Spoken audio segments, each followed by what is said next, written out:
Hi guys, what is up? Welcome back to the channel. Bran here with another video for you. Last Friday was the final episode in series 1 of the Taboos in Magic series. The next few weeks we'll be doing some other bits and pieces, but there are more taboos to discuss, so keep your eyes out. There will be a series 2 coming real soon. Although I have a whole line of topics to talk about in the next few weeks, I'd love to know what you want to hear me talk about, so drop a comment below and tell me what it is you'd like to see some content on. We're going to get straight into this video, which is 5 things that you can do today to make yourself a better performer. These 5 tips are just my own opinion, so if you don't agree or you have some other ideas, also drop those in the comments and let me know, and we'll talk about those in a future video. I think this intro has been long enough already. Let's get to it.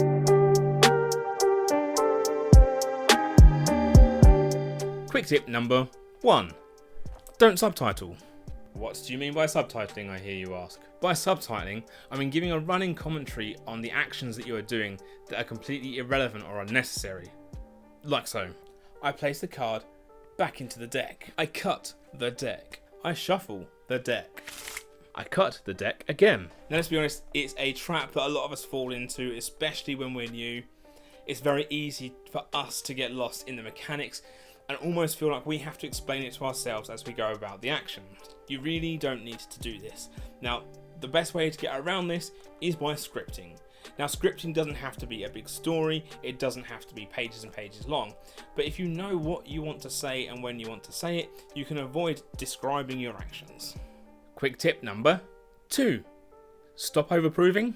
Quick tip number 2 is about not overproving. Overproving is something that we all do from time to time. I think a big part of that stems down to magician's guilt. We have this guilt that we're doing something wrong, that we're lying to our spectators, and we're convinced that the spectator knows that, which to a part, they do. But because of this, we then go into overdrive and feel like we have to overprove that everything is as it seems. I'll put that business card into my wallet. It's just a normal wallet. As you can see, there's nothing funny, no pouches, no... you can't see in the light, it's just a normal wallet. By overproving and suggesting that it's a completely normal deck of cards, a completely normal key, a completely normal Rubik's Cube, you're suggesting to them that it probably isn't. The best thing to do to combat that is just act like it's normal. If you act like it's normal and you're uninterested, so will they. Quick tip number 3. Add your own personal touch. So tip number 3 is adding your personal touch. It's so easy for us as magicians to pick up a new project, watch it, learn the new trick, and then copy it exactly how it's done. The amount of times that I see mentalists do the Darren Brown nod when they talk, like they're trying to suggest something, is completely unreal. Darren has previously said that that's just a mannerism he has when he talks.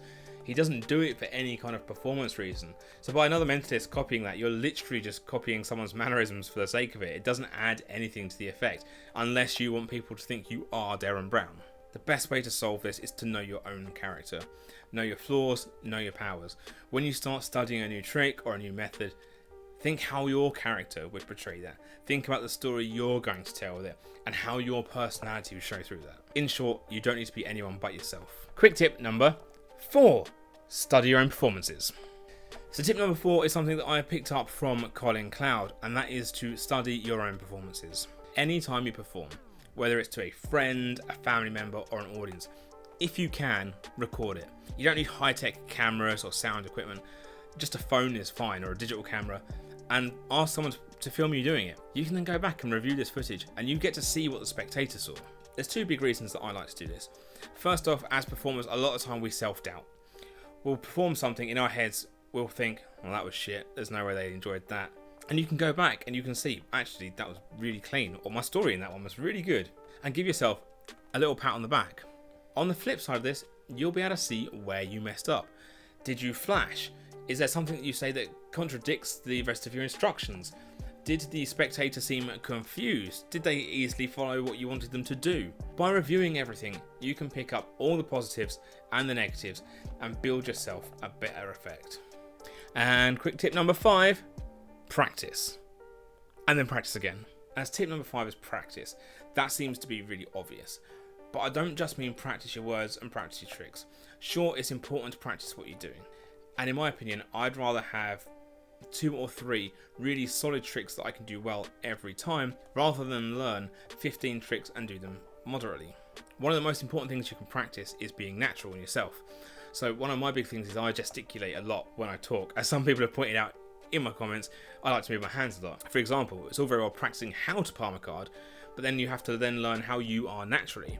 I'm someone who gesticulates quite a lot when I talk. Therefore, if all of a sudden I had a card hidden in my hand and this hand starts moving a lot and this one's not, you're going to notice that there's something wrong.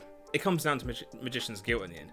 But by practicing that, it then becomes part of your natural behaviours. You're not putting any focus on that hand unnecessarily. I mean, I don't know how well this comes across in video, but I had that palmed. That is my 5 quick tips for today. If you did enjoy today's video, make sure you comment down below, and also don't forget to like, subscribe, and hit that little notification bell. That way you'll be one of the first people to know when my new videos come out.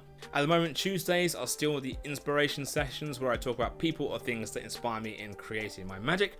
And then Fridays we're going to have something a little bit different until we get back into the taboos in a couple of weeks' time. I will also leave links in the description of the products that I used in today's video, just so you can get them if you want. Thanks so much for joining me. I've been Bran Crow, and I will see you again real soon.